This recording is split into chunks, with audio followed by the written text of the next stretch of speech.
I was actually discussing this, I believe, with King of Paul, and I was saying like you and Sargon are kind of the opposites. Like you both, are people that I started watching when I got involved into this whole YouTube thing. And you both put time and research into your videos, and you're trying to make them as accurately as possible. But Sargon's trying to reach the mainstream, and you're just trying to troll. And I think this is, the animosity, if I can call it, between the two fan bases, between the fan base of Sargon and your fan base. Well, I don't know what the guy's doing. Like, I saw the stream he did with Tonka. Yeah. Like, here's what I don't get. You can't go out and then say that you're focused on PR and optics and then make fucking dumb statements repeatedly. Like, he understands, right, that because he basically admitted on a fucking stream with somebody that he lies when it's convenient, that's not going to like disappear. The moment he tries to start getting serious, somebody's going to take that soundbite and be like, "How can you trust this motherfucker?" He admits that it's a pragmatic decision. He will lie if it's convenient to him. So I how can know. you, with a PR optic mindset, go make public statements like that? It's fucking baffling to me.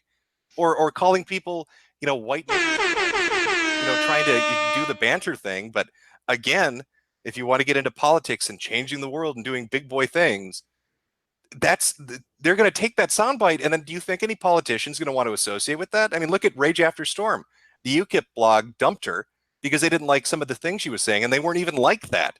It was a tamed down version of that, and that's fucking UKIP. So what political party in the UK is he going to associate with? And they're going to say, "Oh, he was just being ironic, guys. It's okay." It was a satirical. It was a satirical thing that he said. Let's bring him into the House of Commons. Well, no, I understand. I had this discussion with him as well. Like I was raging at him when he was like saying that no, I will call you alt-right, and I kind of understand why initially he did it, and the irony is right because he is honest, he was lying. If that makes any sense, I don't know, probably not. But the idea is that when you try to defend something, they will use guilt by association. So if I want to defend something like I don't know Andy Worski or Tonka, and say that yeah they're not alt-right, people will say oh you're defending them because you're doing apologism for alt-right, or you're defending them because you're alt-right as well. Personally, I would always try to defend someone if they're in the wrong, and I think that Sargon was wrong for not holding the same position, and Well, yeah, I'm glad he at least apologized. I think this is where you and I differ. I mean, I don't think you can let an antagonistic force, an enemy, however you want to fucking define it politically or whatever, Mm-hmm. set the tone of how you handle yourself. I mean, even putting yourself in the position of saying, well, I have to calculate what I do based on what the reaction or perception might be. You've already lost because you've allowed them to kowtow you into behaving in a certain way. Like it's a bad way to start, I guess, would be how I'd put it. Yeah, the way I put it is that some battles are worth fighting for and others aren't. Like if something that you don't consider important to fight for, just give them that win and focus on something that you can you can win. Because let's be honest, I don't think you can convince the normies that a show which has well, I guess it's not Tanka, but if you were to, let's say, defend Andy Worski's show and try to say that it's not an outright show, like there's I don't know, maybe you could sell it to the normies that it's not.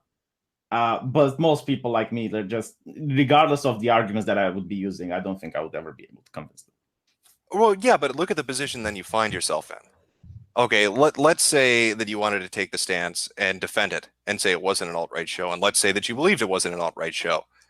But I mean, are you going to really turn around and say, well, I can't convince people of it, so I guess lying is just more convenient to me now because the truth can be bartered for when it's beneficial to me.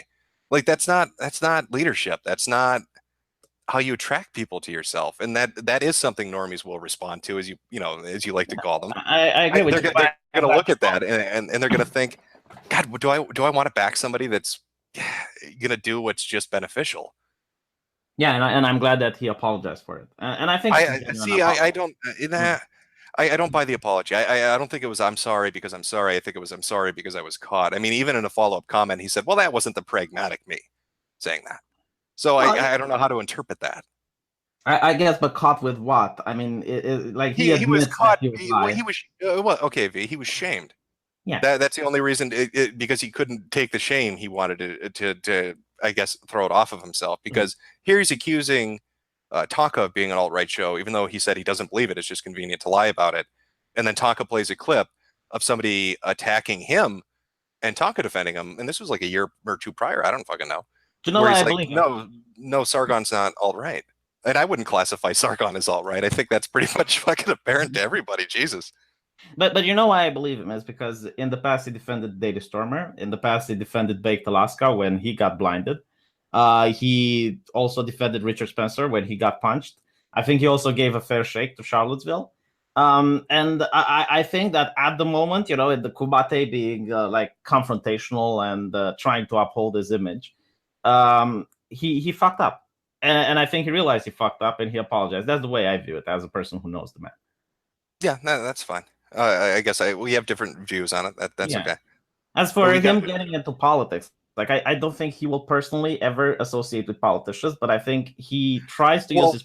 Why would he use a figure like Bannon? Why would he say I want to be like Bannon? He could have picked anybody. No, Tanka pushed it in his mouth. Let's be honest. Oh, like it's just funny to me. Like you could just considering. No, I don't think conversation.